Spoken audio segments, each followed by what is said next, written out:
जय श्री लक्ष्मी नारायण भक्तों, आप सभी का स्वागत है अपने चैनल पंडिताइन जी 88 में।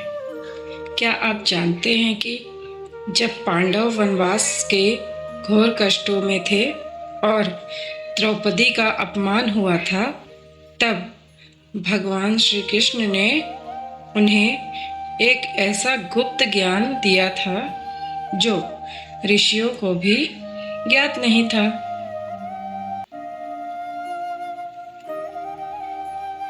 आखिर क्यों श्री कृष्ण ने कहा कि काल का हर क्षण और प्रकृति का हर कण एक जीवित देवता है।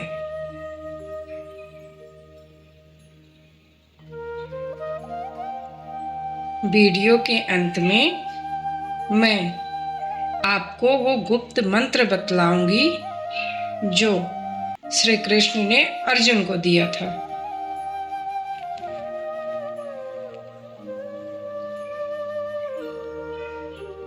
आज के इस विशेष वीडियो में हम ज्येष्ठ मास महात्म्य के तीसरे अध्याय का श्रवण करेंगे।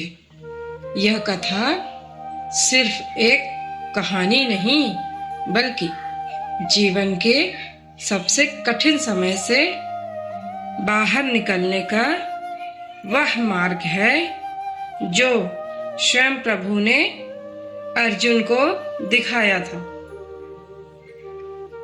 भक्तों, इस पावन कथा में डूबने से पहले अगर आप चाहते हैं कि प्रभु की कृपा आप सभी पर बनी रहे तो अभी पंडिताइन जी 88 को सब्सक्राइब करें और इस वीडियो को लाइक करके पुण्य के भागी बने। कमेंट में जय श्री कृष्ण लिखना न भूलें। कथा वहां से शुरू होती है जहां अधर्म की जीत होती दिख रही थी और पांडव अपना सब कुछ हारकर काम्यक वन की धूल में अपना जीवन बिता रहे थे। आइए सुनते हैं ज्येष्ठ मास महात्म्य का यह अद्भुत अध्याय 3।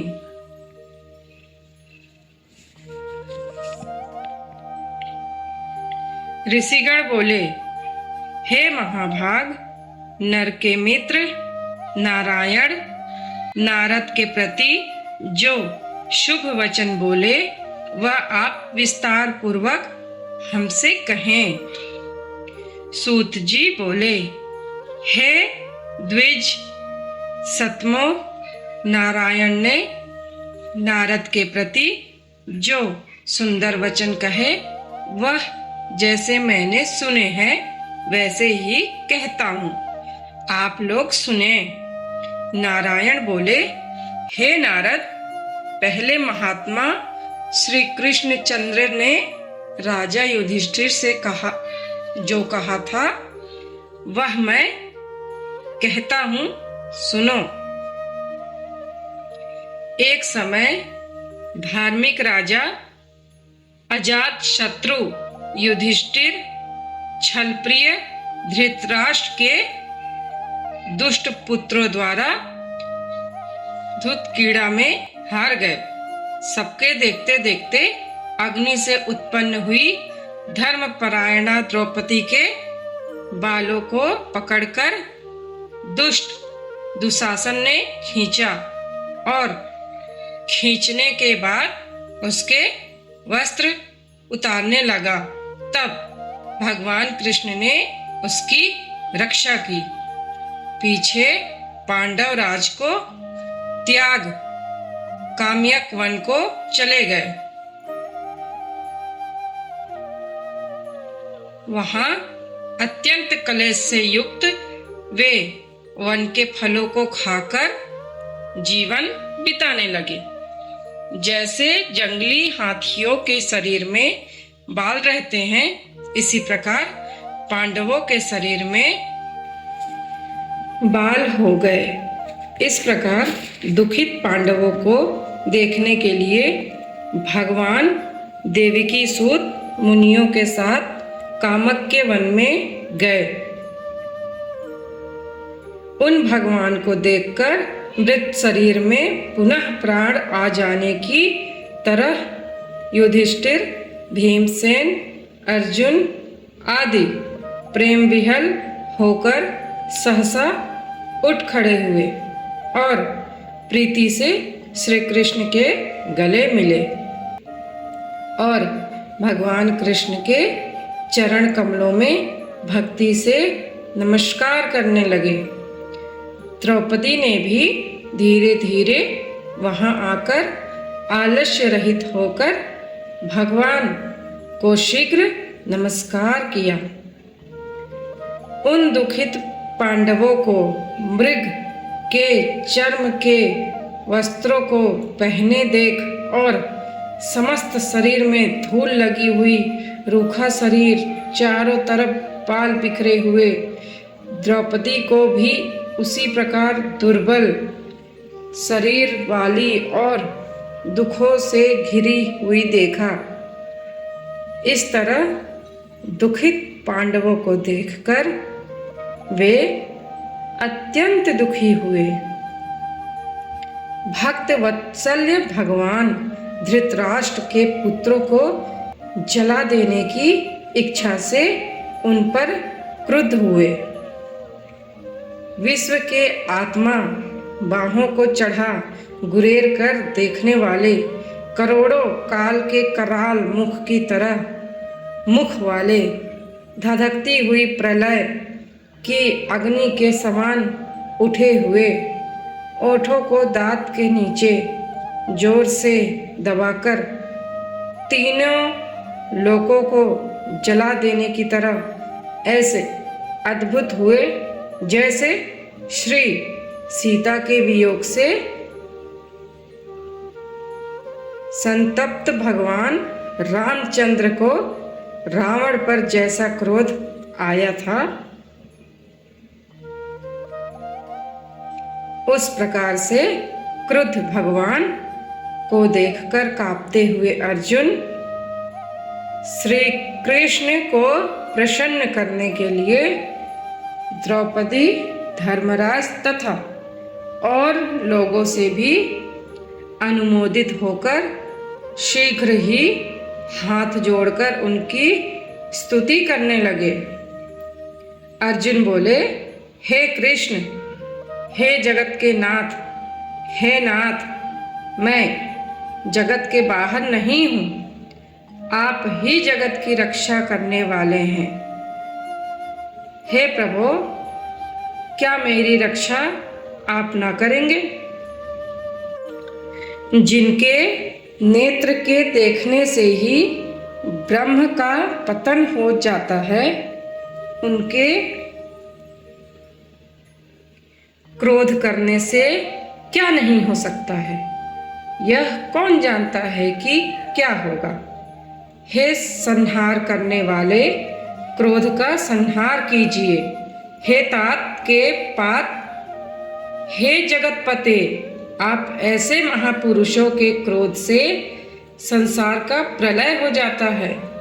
संपूर्ण तत्व को जानने वाले, सर्व वस्तुओं के कारण, वेद और वेदांग के बीच आप साक्षात श्री कृष्ण हैं। मैं आपकी वंदना करता हूँ। आप ईश्वर हैं। इस चराचरात्मक संसार को आपने उत्पन्न किया है। सर्व मंगल के मांगल्य हैं और सनातन के बीज रूप हैं। इसलिए एक के अपराध से अपने बनाए समस्त विश्व का आप नाश कैसे करेंगे? कौन भला ऐसा होगा जो मच्छरों को जलाने के लिए अपने घर को जला देता हो? श्री नारायण बोले, दूसरों की वीरता को मर्दन करने वाले अर्जुन ने भगवान से इस प्रकार निवेदन कर प्रणाम किया। सूत जी बोले, श्री कृष्ण ने अपने क्रोध को शांत किया और स्वयं भी चंद्रमा की तरह शांत हो गए।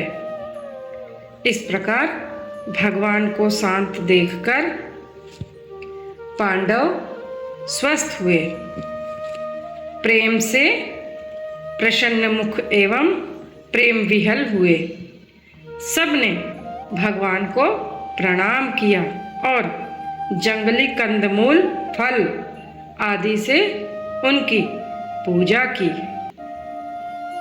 नारायण बोले, तब शरण में जाने योग्य भक्तों के ऊपर कृपा करने वाले श्री कृष्ण को प्रसन्न जान विशेष प्रेम से भरे हुए नम्र अर्जुन ने बारंबार नमस्कार किया और जो प्रश्न आपने हमसे किया है वही प्रश्न उन्होंने श्री कृष्ण से किया।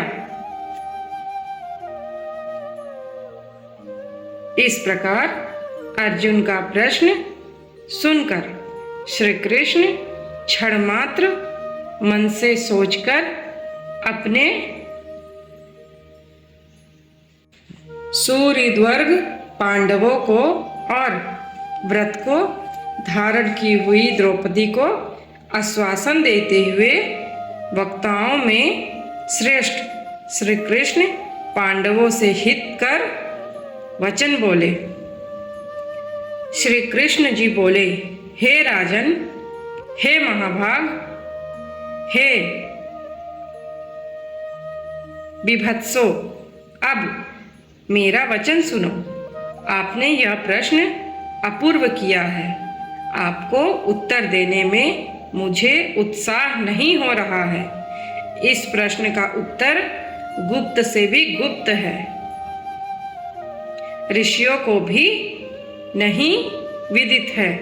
फिर भी हे अर्जुन, मित्र के नाते अथवा तुम हमारे भक्त हो, इस कारण से हम कहते हैं, हे सुव्रत, वह जो उत्तर है वह अति उग्र है, अतः क्रम से सुनो।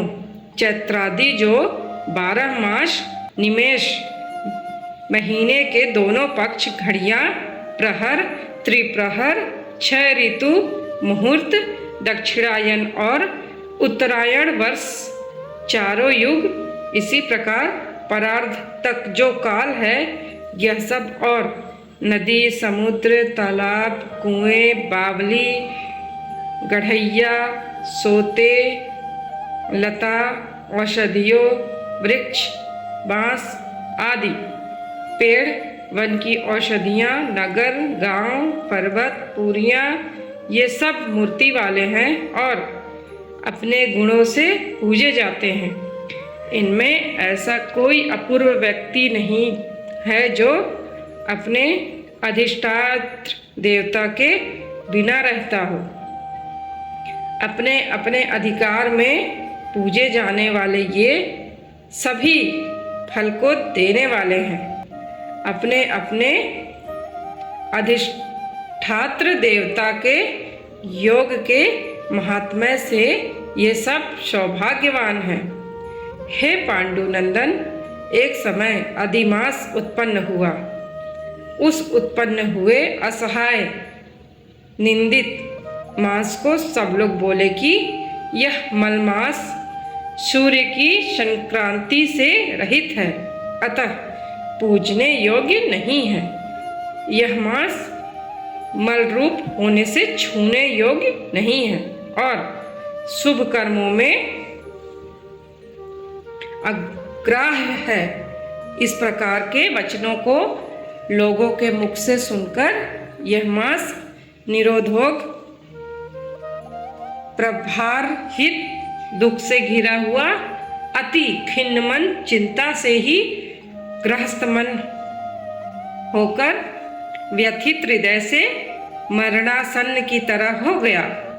फिर वह धैर्य धारण कर मेरी शरण में आया। हे नर, वैकुंठ भवन में जहाँ मैं रहता था वहाँ पहुँचा और मेरे घर में आकर मुझ परम पुरुषोत्तम को इसने देखा। उस समय अमूल्य रत्नों से जटित सुवर्ण के सिंहासन पर बैठे मुझको देखकर यह भूमि पर साष्टांग दंडवत कर हाथ जोड़कर नेत्रों से बराबर अश्रुओं की धारा बहाता हुआ धैर्य धारण कर गदगद वाणी से बोला,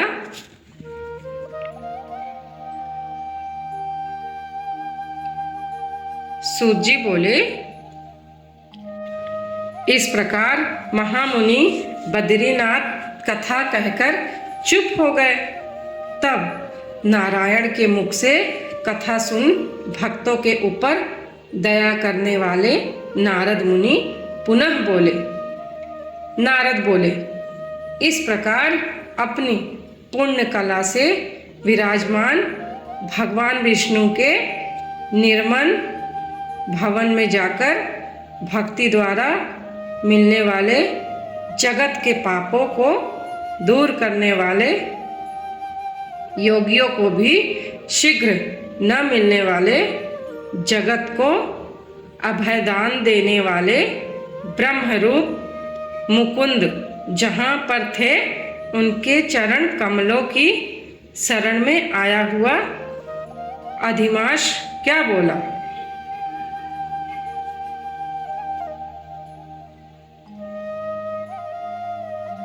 इति श्री बृहन्नारदीय पुराणे पुरुषोत्तम मास महात्म्य तृतीयो अध्याय। हरि शरणम। भक्तों, यह था ज्येष्ठ मास महात्म्य का तीसरा अध्याय। अगले अध्याय में हम जानेंगे कि ज्येष्ठ मास में कौन सा विशेष दान पांडवों के कष्ट को दूर करने का कारण बना। तब तक के लिए प्रभु का ध्यान करते रहें। जय श्री कृष्ण। भक्तों, अपना चैनल पंडिताइन जी 88 को सब्सक्राइब करना ना भूलें ताकि ऐसे ही वीडियो आप सब तक पहुंचती रहे।